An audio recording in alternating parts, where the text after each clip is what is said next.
Good morning. I am just going to go ahead and get started. Today is all about Depeche Mode. And I was going to choose five of their albums to talk about. That's a little more difficult than I thought. So I have picked my favorite albums, and these are basically albums of theirs that very influential, very life changing for me. And this is a band that I discovered even before I discovered The Cure. And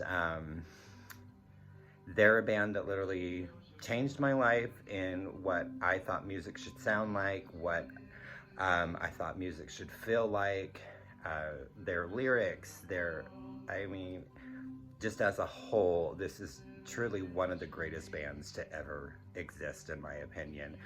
Um, the first song I heard by Depeche Mode was People Are People, and that was in 1984. I remember seeing the music video and just thinking, like, this is a really cool sound, this is a really cool song. But it was a few years later that I would actually really start delving into who Depeche Mode was and what they ultimately would mean to me. Um, the first compilation I purchased of theirs was their 1985 Greatest Hits, Catching Up with Depeche Mode. And I want to say that was probably about late 86, early 87 that I really started to understand what this band was all about. So I'm just going to get started. The band formed in 1981. Vince Clarke, who later formed Yazoo with Alison Moyet, which was an amazing band that when we get to the whys, we'll discuss them. And then later, of course, the most famous duo ever, synth pop duo, Erasure, of course, with Andy Bell, that they formed and are still together. So Vince Clarke was originally in the band. He left the band after their first record, which is what I'm going to get into right now. 1982, no, 1981's Speak and Spell. So groovy little cover there. Probably one of their most popular songs ever. I just can't get enough. I think everybody knows that song. But this is just a solid record. Vince Clarke wrote almost every song on here. Martin Gore wrote two. Tora Tora Big Muff, which I believe are both instrumentals. And just awesome. Such a great start to their career. Some of my favorite tracks are on this. Puppets is one of those, I love that song. No Disco. There's just so many great songs. And it's just a good introduction to like see where they started and then what they would ultimately be. So their first record, 1981, Speak and Spell. Second, which I'm skipping a few, but this is, to date, my favorite Depeche Mode album. There hasn't been any better after before, in my humble opinion. I have a lot of favorites. I have a lot of favorite tracks of theirs. But as for an album that start to finish, I adore 1984's Some Great Reward. Of course, People Are People is on this, which is actually one of my least favorite tracks of theirs. First song I ever heard, not my favorite after I discovered their catalog and everything. So, Some Great Reward, I mean, you've got Lie to Me, Come On and Lay With Me, Come On and Lie to Me, Tell Me You Love Me, Tell Me I'm the Only One. I mean, it doesn't matter if this will shatter, nothing lasts forever. Of course, Somebody is on here. Who doesn't want somebody? I mean, share the rest of my life, share my intimate thoughts, share my intimate details. I think I screwed up the lyrics there and I almost said F, but I'm not redoing this. Master and Servant's on there, and probably one of their controversial hits, Blasphemous Rumors. I don't want to start any blasphemous rumors, but I think that God's got a sixth sense of humor, and when I die, I expect to find him laughing. And I remember almost feeling guilty the first time I heard that song, because being brought up in a very religious family, I felt like I was being blasphemous by listening to it. And if you really listen to the lyrics of Blasphemous Rumors, I don't believe there's anything blasphemous about it. He doesn't want to start blasphemous rumors. You know, they're talking about suicide, they're talking about all these important issues, and such an amazing track, and amazing vocals, amazing lyrics, and just one of their stellar hits. Next is 1986's Black Celebration. This, another phenomenal album. This is one of my, I want to say this is, I have the German pressing of this album, and it's pretty cool because it's on gray vinyl. On the Mute label, pretty awesome. I mean, it opens up with Black Celebration and goes into Fly on the Windscreen. Just phenomenal. One of the best songs ever by Depeche Mode. Stripped is on this record.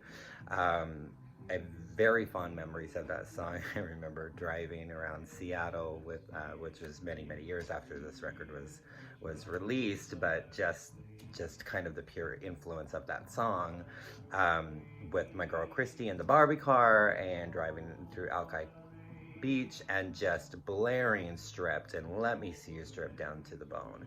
And I can't hear that song without thinking of her, and it's just such an awesome record. And Dressed in Black is on there, is on this, so I adore Black Celebration. So this actually was the first full-length, or the first album of Depeche Mode I actually purchased after the compilation Catching Up With, which is 1987's Music for the Masses. You want to talk about a massive record. I mean, Music for the Masses is massive. Like, it had everything, every story you wanted to hear, every feeling you wanted to feel is on this record. The biggest standout track to me is The Things You Said, and at that moment in my life, this song spoke to me. I was bullied, I was picked on, I was pushed downstairs, I was spit on because I was different than everybody else, and they called me a faggot, and they called me queer, and I didn't even know what those terms were at that point in my life. I didn't know who I was. I had no clue. I knew I was different, but I didn't know what gay was. I felt like I was wrong, and I was sinning, and I was this evil person. And this song, I heard it from my friends about The Things That You Said. And it was what everybody was saying about me.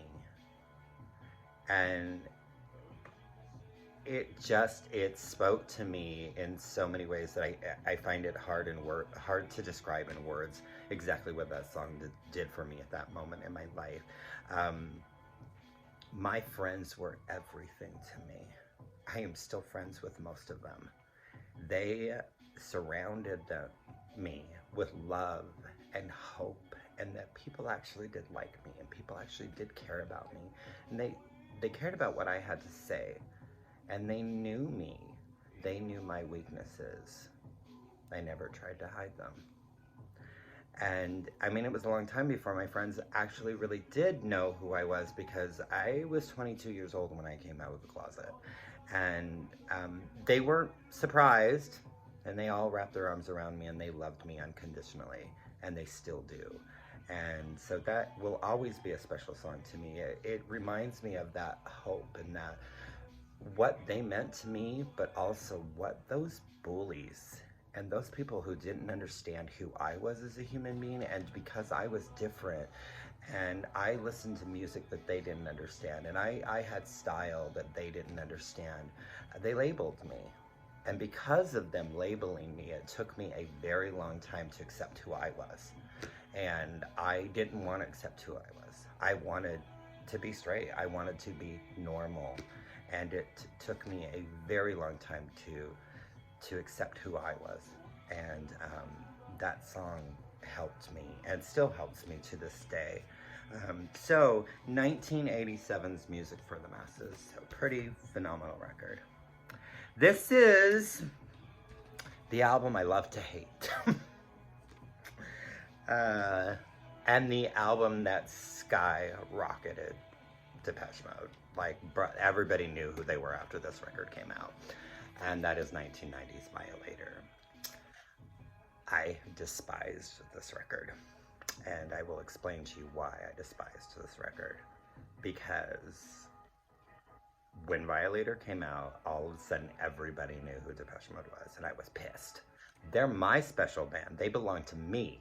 How dare you, stupid jock, stupid cheerleader, be blaring Policy of Truth or World in My Eyes or Enjoy the Silence, Personal Jesus. Like, why are you listening to my music, you pieces of crap? So I hated them. I went through a year where I was like, I am never listening to Depeche Mode again. I blamed them. It wasn't their fault. And it was amazing that they got, you know, the recognition that they deserved. And I was angry. And then I forgave them because it wasn't their fault. And Violator actually is a really solid record. And another one of my favorite tracks of theirs is Blue Dress, which is on this album. So 1990s Violator, it's pretty awesome. So I don't hate it. I never hated it. I hated that those stupid jerks listened to my band. Last album with Alan Wilder before he left the band in 1995. This was actually the tour, the first time that I saw Depeche Mode live. I've seen them 4 times. And the songs in Faith and Devotion, they actually were in the Phoenix area twice for this tour. And so we were able to see both shows. And it was incredible to finally see them live and listen to David and Martin sing those songs. And so Songs of Faith and Devotion, 1995 release. Just a phenomenal record. I wasn't sure about it at first because, you know, the guitars were heavier and it was less synth and more, you know, just more rock. And just some of their greatest hits ever are on this. Judas is one of my absolute favorite songs of theirs. Get Right With Me. I mean, there's just some really great tracks on here. Of course, the first single off of this record was I Feel You, and it's actually my least favorite track on the record. But another stellar 1995's Songs of Faith and Devotion. The last full-length record of theirs that I'm going to talk about is 1997's Ultra. And people may hate on me or get mad at me, but in my opinion, this was the last great record of Depeche Mode. They've had some good songs and some good tracks after this, but as for the albums, they don't get played.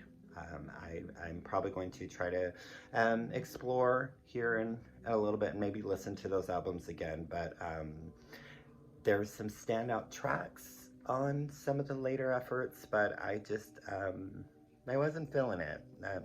I felt Alan's loss. You know, he had a way of just bringing the songs together, and so as a trio, they're still great.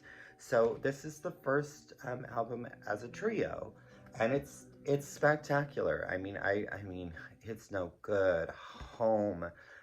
The Bottom Line, oh my gosh, such an amazing, the lyrics, just, you feel it. And I didn't feel that way again after Ultra. There were tracks that made me, ooh, you know, but I didn't feel it like I did on the previous albums that I talked about. What's playing in the background now is pretty cool. It's, I found it on some website or something. It's a bootleg, but it is actually, it's just lovely little flower here, Depeche Mode. It says early demos on the back. On the vinyl itself, it actually says Depeche Mode, When Love Is Enough. This was, the issue I have here is from 2015. I'm not sure if it was released before. I know there's been some newer pressings done after this. But it's basically, it's not basically, it is early demos of their songs. So you hear like the original idea behind songs like Little 15 and Clean and Enjoy the Silence. Lie to Me is playing in the background right now. Love in Itself, Told You So, Sweet as Perfection. I mean, you're hearing like the rawness of what they were before they became the monster hits that they are now. So it's just pretty neat. And then one other thing that I have here that I just think is kind of cool. Unfortunately, the sound quality is not the greatest. But this is a live recording from June 27th, 1981 at Crocs nightclub. I'm sure that's in the UK somewhere. I don't know if it says. But anyways, this is when Vince was still in the band. So it's a little plastic sleeve here. It has a couple tracks that... there's a song called Price of Love and then Television Set on this that it's really hard to find recordings of these. And if I'm remembering correctly, it's been a while since I played this. I believe that Vince actually sings the vocals on those two songs. It's on white vinyl. There actually is no label. So again, total bootleg. I had to, and I probably messed up, but I actually had to put like a B on there so I would know which side was which. Yeah, so that's just a cool little thing that I have. I didn't really collect a lot of their 12-inch singles. I only have a couple here and there, but I do have all 14 of their albums. Didn't really get the live records. I still would like to get 101, and because that's an amazing live record. If you want to hear like the recording of somebody on Depeche Mode 101, which they also did a concert film at that time, that's the way to hear somebody. So if you have a chance, check that out. So Depeche Mode, again, just a very special band to me. I mean, The Cure did come in and kind of sweep my love for them away a little bit, but I will always have mad love for this band. I mean, last year they were inducted into the Rock and Roll Hall of Fame, which was well deserved, and finally, you know, we've got some synth pop and some, you know, some other genres represented in that. So always will be a special band to me, and like I said, there was a point in my life that they did save my life. So thanks for listening today, and hopefully you learned something, and thanking you.